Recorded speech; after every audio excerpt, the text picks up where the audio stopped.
आज है पांडा सीरीज का डे 53।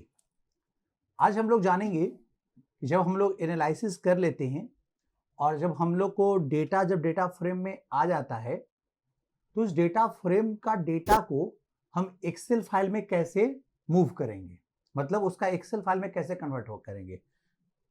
कहने का मतलब है कि जब आपके पास लार्ज डेटा सेट मिला, उस पर आपने क्लीनिंग प्रोसेस किया, एनालिसिस प्रोसेस किया, जो रिकॉर्ड फाइंड करना था आपने फाइंड कर लिया।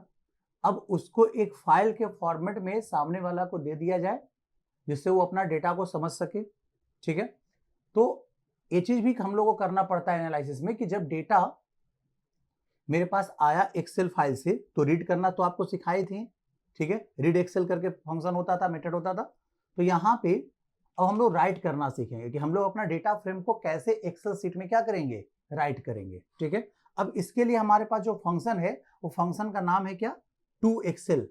टू एक्सेल मेरा फंक्शन का क्या है, नाम है, मेथड का नाम है। ठीक है, अभी देखो, अब एक्सेल से रिलेटेड कोई भी काम को अगर करना है तो आपको सबसे पहले अपने सिस्टम पे इस पैकेज को इंस्टॉल कर लेना होगा, पिप इंस्टॉल ओपन पाई एक्सेल। ये नहीं रहेगा काम नहीं करेगा ये सारा चीज। चलिए, तो हम लोग यहाँ पे बात करेंगे आज कि कैसे एक्सेल फाइल में डेटा को राइट करते हैं। ठीक है, आज का सेशन स्टार्ट करते हैं, वीडियो में बने रहिएगा लास्ट तक। देखिए यहाँ पे कहता क्या है कि आपके पास इस पर्पस के लिए टू एक्सेल मेथड है।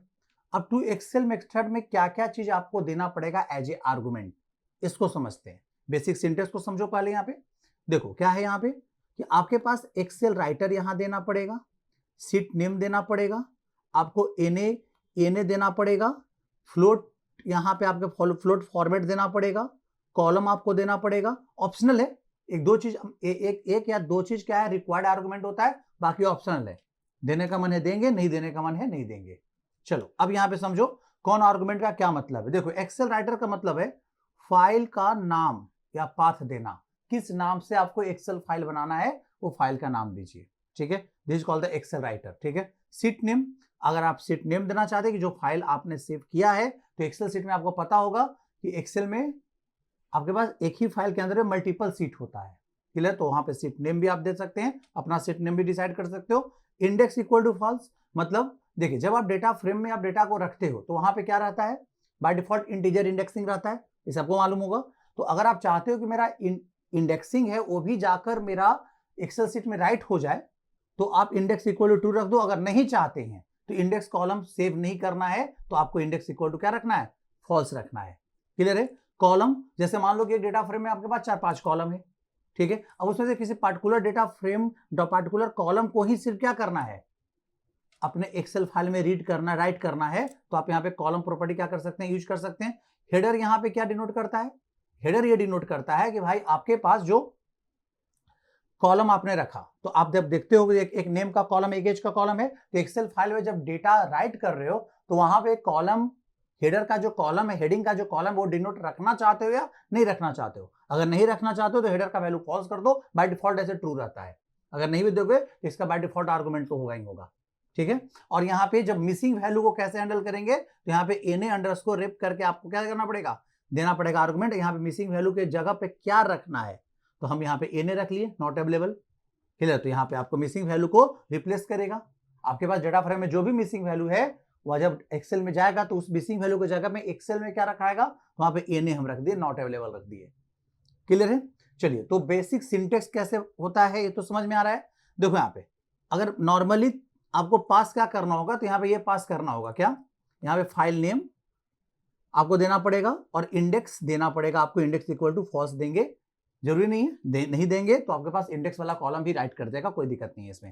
चलिए अब बात करेंगे यहाँ पे, देखो इस काम को करने के लिए हम एक डेटा सेट लिए हैं, ज्यादा बड़ा नहीं है, नेम है, एज है, सिटी है, डिक्शनरी के फॉर्म, इसको डेटा फ्रेम में हम लोग कन्वर्ट कर लेंगे।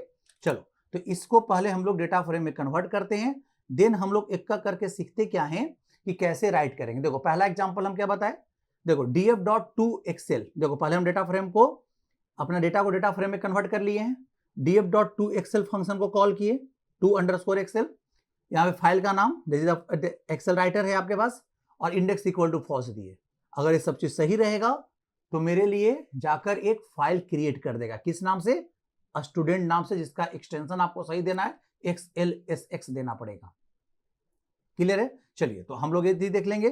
फिर यहाँ पे क्या है, आप स्पेसिफिक सीट नेम से साथ करना चाहते हैं तो यहाँ पे सीट नेम एज ए क्या पास कर सकते हैं, एज ए आर्गुमेंट में क्या कर सकते हैं, पास कर सकते हैं। ठीक है, यहाँ पे स्पेसिफिक कॉलम देना चाहते हैं तो स्पेसिफिक कॉलम भी दे सकते हैं कि भाई आपको क्या क्या कॉलम आपको राइट करना है एक्सेल फाइल में, तो भी कर सकते हो आप। ठीक है, अभी देखो तो हम लोग एक एक करके समझते हैं पहले। तो ये डेटा को पहले कॉपी कर लो, देखते मेरा एक्सेल फाइल बनता है या नहीं बनता है।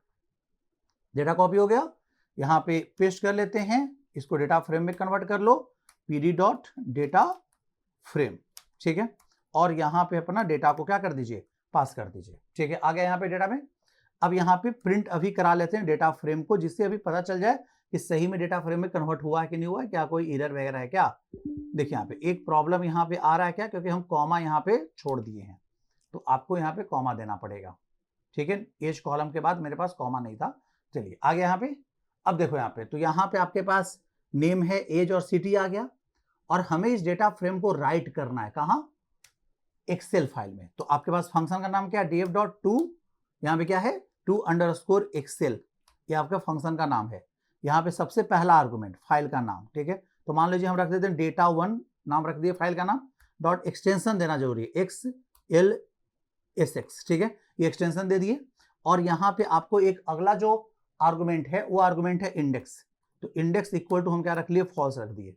ठीक है, चलिए जब सही होगा तो मेरा ये क्या कर देगा, फाइल को जाकर एक नया फाइल। अब बात करते हैं सर बनाएगा कहाँ, देखो फाइल कहाँ सेव है, डी ड्राइव के पांडास फोल्डर के अंदर मेरा फाइल क्या है, सेव है। ऊपर देखना, डी ड्राइव के पांडास फोल्डर में demo.py जाकर सेव है, तो उसी करंट ड्राइव में जाकर एक फाइल बना देगा data1.xlsx का एक्सटेंशन डालकर। ठीक है, चलिए अगर सब सही रहता है तो देखते हैं फाइल ये क्रिएट कर पा रहा है कि नहीं पा रहा है, मेरा डेटा फ्रेम उसमें राइट कर पा रहा है या नहीं कर पा रहा है।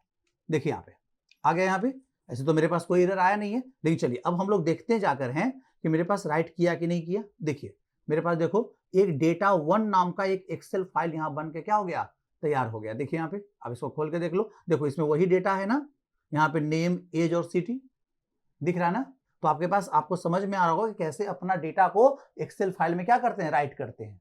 क्लियर है? चलिए अब हम लोग आगे बढ़ते हैं, और यहाँ पे देखते क्या है कि भाई हम लोग अपना सीट के नाम कैसे देंगे, सीट नेम कैसे दे सकते हैं। देखो यहाँ पे हम इसको कॉपी कर लो, सबका सिंटेक्स लगभग लगभग तो एक ही है। देखिए यहाँ पे, तो अगर हम लोग ऐसे बनाते हैं, एक और फाइल को हम क्या करते हैं, एक और फाइल बनाएंगे। देखो यहाँ पे जिसका नाम रख लेते हैं हम, चलो यहाँ पे data2 नाम रख लेते हैं। ठीक है, बेटर रहेगा data2। ये हो गया सीट नेम, यहाँ पे हम पास किए हैं, ये रख लेते हैं स्टूडेंट डेटा। ठीक है, इंडेक्स फॉल्स। यहाँ पे देखो, अगर ये क्या मेरे लिए एक और फाइल बनाएगा जहां पे स्पेसिफिक सीट का नाम आप यहाँ पे दे सकते हो, जो खुद पास किए हो आप। ठीक है, चलो एक और बार रन करा के देखते हैं कि मेरे लिए फाइल ये बना पा रहा है कि नहीं बना पा रहा है। एक यहाँ पे परमिशन डिनाइड है, कह रहा है क्या, data1.xls ऑलरेडी मेरे पास एग्जिस्ट कर रहा है, तो उसमें आप राइट नहीं कर सकते। लेकिन हमने फाइल का नाम क्या दिया है, data2। एक मिनट, यहाँ पे इसको अभी कमेंट कर दो, और यहाँ पे ओके। एक ये एरर इसलिए होगा क्योंकि मेरे पास एक फाइल, वो data1 वाला फाइल मेरा क्या होगा, ओपन था, तो शायद इस कारण ही ये एरर आया होगा। देखो हाँ, अब देखो यहाँ पे समझो, प्रॉब्लम नहीं है। प्रॉब्लम क्या है कि आपको इस कोड को कमेंट बना दो। क्यों? क्योंकि ऑलरेडी ये data1.xls बन चुका है, तो फिर से उसी नाम का फाइल वो दोबारा बनने दे नहीं रहा है, तो अभी उसको कमेंट बनाते हैं, हम लोग data2 पे बात करते हैं। ठीक है, देखिए यहाँ पे, चलो हो गया। अभी देखो यहाँ पे हम लोग ये ध्यान नहीं देते क्योंकि वो ऑलरेडी वो फाइल नाम का बन चुका है, और उसी फाइल नाम के फिर से बना रहा तो बनने तो देगा नहीं। ठीक है, चलो अब यहाँ पे देखते हैं, मेरे पास data2 नाम का फाइल बना है। देखिए आ गया ना। अब यहाँ पे देखो, यहाँ पे सीट का नाम देखो, यहाँ पे stu डेटा, यहाँ पे क्या है, सीट का नाम है, जो कि हम लोग खुद पास वहां से किए थे कि कौन सीट का। देखो इस यहाँ पे सीट का नाम देखो, यहाँ पे बाय डिफॉल्ट सीट 1 रखा ना। जब नहीं नाम देंगे, सीट का नाम जब पास नहीं करेंगे तो बाय डिफॉल्ट क्या नाम रखेगा, सीट 1 नाम रखेगा। और अगर सीट का नाम पास करेंगे तो आपके पास सीट का नाम वो स्पेसिफाई करेगा। ठीक है, चलिए अब हम आपको बता रहे हैं क्या कि आप स्पेसिफिक कॉलम भी दे सकते हो। जैसे अगर बात करते हैं कि भाई मेरे पास कॉलम कौन कौन है। ठीक है, मेरे पास 3 कॉलम है। ठीक है, एक कॉलम नेम का है, एक कॉलम एज का है, एक कॉलम सिटी का है। देखो यहाँ पे, तो अगर हम क्या करते हैं कि भाई हम स्पेसिफिक कॉलम दे दें, नेम और एज ही पास करेंगे, बाकी किसी को पास नहीं करेंगे। अब यहाँ पे हम रख लेते हैं data3 नाम का फाइल बना लेंगे, ठीक है। और देखो यहाँ पे अपने एक्सेल फाइल का मतलब डेटा फ्रेम में जो 3 कॉलम है, नेम, एज और सिटी, सिर्फ हम 2 ही कॉलम हम अपने स्टोर करना चाहते हैं, ठीक है। देखो यहाँ पे तो किस तरीका से ये हो रहा है कि नहीं हो रहा है। अब जो फाइल मेरा क्रिएट होगा, यहाँ देखो, अब यहाँ पे अगर देखा जाए तो देखते हैं मेरे पास देखो data3 नाम का बन गया, और इसमें आपके पास कॉलम कितना है, सिर्फ 2 ही कॉलम गया ना, नेम और एज, ठीक है। फिर एक और क्या था कि आपको अगर हेडिंग को हटाना है तो हेडर इक्वल टू आपको क्या देना चाहिए, फॉल्स देना चाहिए, ठीक है। तो आप ये भी काम कर सकते थे। देखिए यहाँ पे जैसे अगर हम यहाँ पे एक आर्गुमेंट आपको और हम बताए हैं, क्या बताए थे भाई कि आपको हेडर क्या देना है, फॉल्स देना है, ठीक है।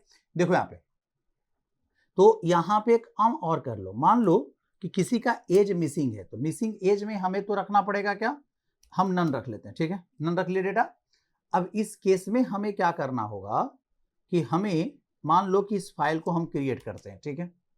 देखिए इसको कमेंट बना लो और यहाँ पे एज जो है यहाँ पे नन रख लेते हैं, ठीक है। अब इसमें दोनों चीज़ का एग्जांपल आपके पास आ जाएगा। देखो df.toXL नाम बदल देते हैं, data4 कर देते हैं, यहाँ पे data4, ठीक है। हेडर फॉल्स दिए, मतलब जो हेडिंग आपका जो आ रहा था नेम एज और सिटी का, वो नहीं आएगा अब, ठीक है, क्योंकि यहाँ पे कॉलम स्पेसिफाई नहीं किया है। और दूसरा, जहां नन वैल्यू है उसके जगह पर आपको एन रिप्लेस होगा एक्सेल फाइल में, इंडेक्स फॉल्स रखा गया है। चलिए देखते हैं इसको करके काम हो रहा है कि नहीं हो रहा है। देखिए यहाँ पे अब आपको हम दिखा रहे हैं कि जाकर देखिए मेरा data4 बना, देखिए, और data4 में देखो ऊपर हेडिंग कॉलम है नहीं ना, नेम का हेडिंग कॉलम है नहीं ना, और देखो एक एज मिसिंग था, उसके जगह पे क्या मेरे पास आया, एन आया ना, यहाँ पे दिख रहे हो यहाँ पे, और यहाँ पे देख रहे हो आपके पास कि आपके पास हेडिंग भी गायब है, आपके पास मिसिंग वैल्यू को भी आपने हैंडल किया कि मिसिंग वैल्यू जब नन रहेगा या np.nan रहेगा तो आपको एक्सेल फाइल में उसके जगह पे क्या राइट करना है, तो हम यहाँ पे na डाल दिए, मतलब नॉट अवेलेबल। क्लियर है। तो आपको अच्छे से समझ में आ रहा होगा किस तरीका से ये एक्सेल फाइल मेरा बनता है, राइट कैसे करते हैं डेटा को। क्लियर है। अब आपके पास मल्टीपल डेटा फ्रेम हो सकता है, तो आपको एक ही एक्सेल फाइल में मल्टीपल डेटा फ्रेम कैसे राइट करेंगे। सीट वन में हम एक डेटा फ्रेम को राइट करेंगे, सीट 2 में एक अगला डेटा फ्रेम को राइट करेंगे, सीट 3 में अगला डेटा फ्रेम को राइट करेंगे। तो इस तरीके से कैसे करेंगे हम लोग नेक्स्ट क्लास में देखेंगे कि अलग अलग डेटा फ्रेम में कैसे राइट करेंगे। जब इतना सीख लेंगे तब हम लोग कुछ एनालिसिस करेंगे फिर से, और एनालिसिस का रिजल्ट को हम लोग स्टोर किस में करेंगे, एक्सेल फाइल में करेंगे, ठीक है।